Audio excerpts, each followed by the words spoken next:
Hello there, I'm Black Bright News, and I saw an article in the Metro on Friday about the high price of footballers.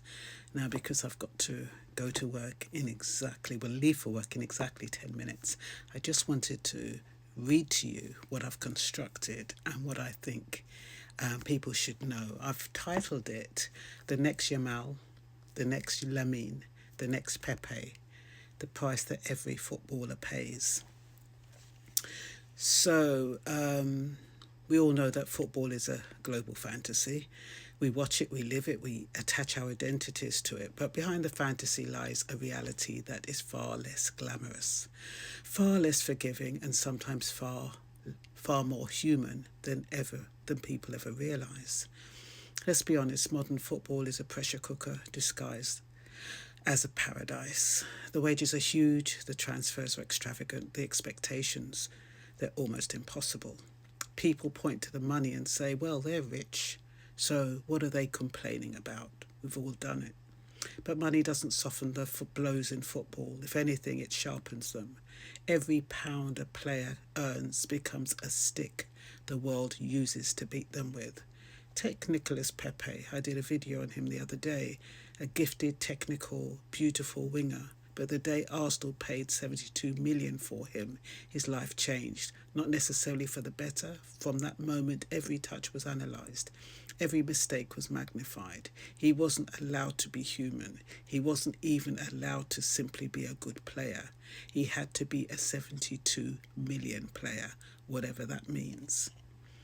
And that's probably why they're on his back about Tiana Trump also. So it affects their personal lives. And when he didn't meet those impossible standards, he was mocked, dismissed, written off. Not because he lacked talent, but because the number attached to his name became bigger than the man himself. That's the emotional cost nobody sees. But football isn't slowing down. If anything, it's getting more intense. Estevao Willian, just a teenager, already carries the expectation of the next Brazilian superstar. Before he's even had the chance to live a normal life, global football has placed him under the microscope, so powerful it could burn a hole through steel.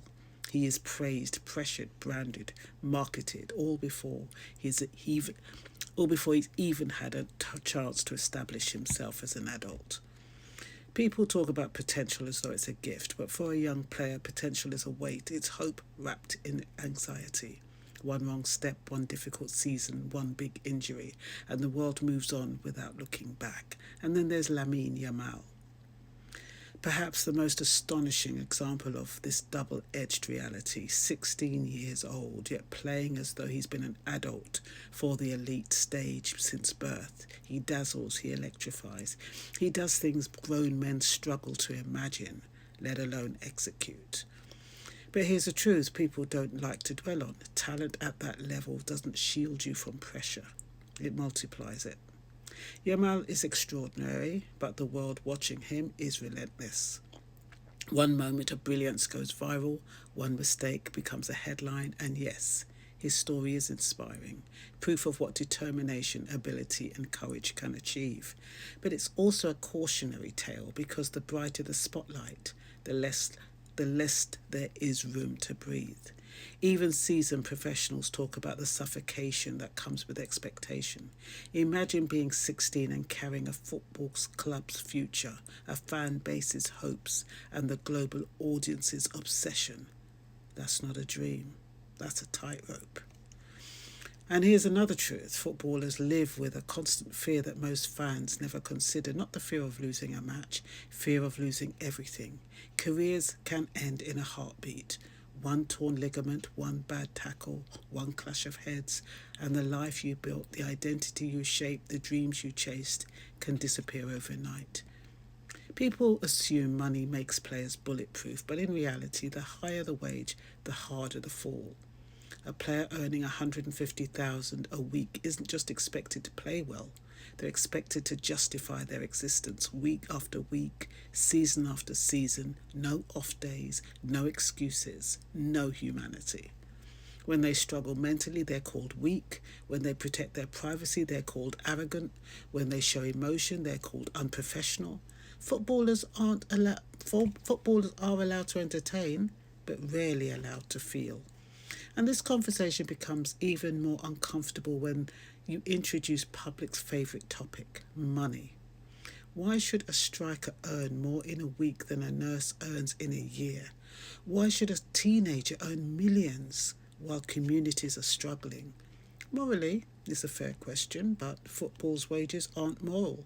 They're mathematical. They reflect the scale of the business, not the virtue of the individual. Yet players carry the backlash as though they personally wrote the pay structure. They become the symbol of inequality, even when they're just employers inside a giant machine. Here's what people don't see. Many footballers quietly pay for housing for their families, fund schooling for relatives, build community projects back home, support charities, or help people who were there for them long before they had money. But they do it without fanfare because in football, anything that looks like bragging becomes another target. Pressure isn't an occasional visitor in football, it's permanent. It's the training ground, it's the dressing room, it's the media, in the stands, and on every phone screen connected to every social media account. It's the pressure to stay fit, to keep your place, to justify your transfer fee, to live up to your past, to silence the critics, to avoid being replaced. Footballers live with the knowledge that the sport never stops moving, and if you can't keep up, it won't wait for you.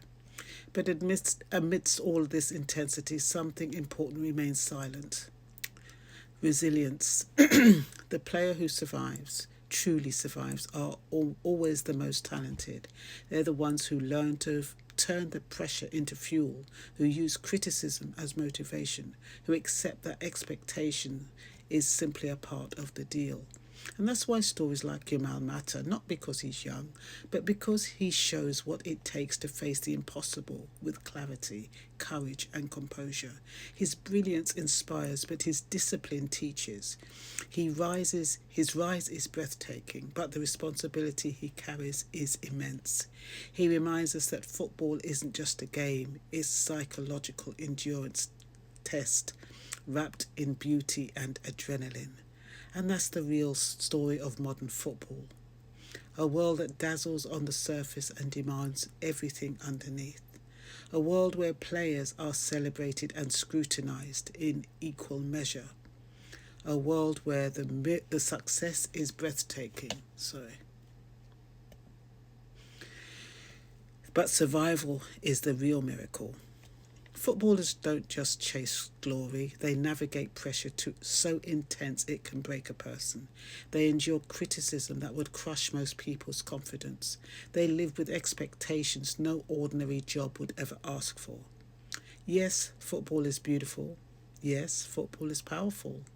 But behind every moment of brilliance lies a human being balancing on a knife edge, fighting to stay focused, fighting to stay strong, fighting to stay themselves.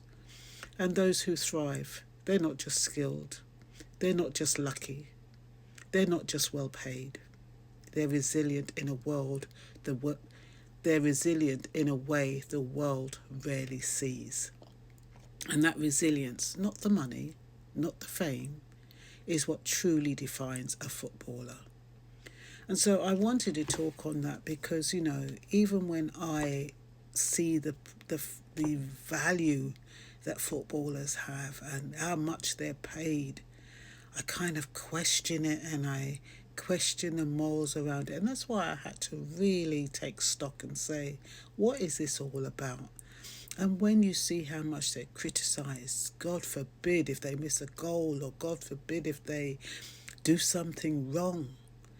And it's like we saw recently with Nicolas Pepe and, this big fanfare.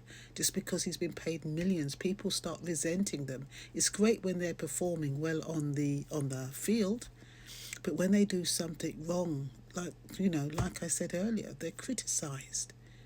They're condemned, a lot of them. They're scrutinised, and their life is an open book.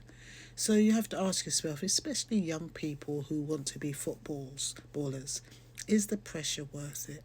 Do you have the resilience? Do you have the strength? Do you have the endurance to be a professional footballer? and that's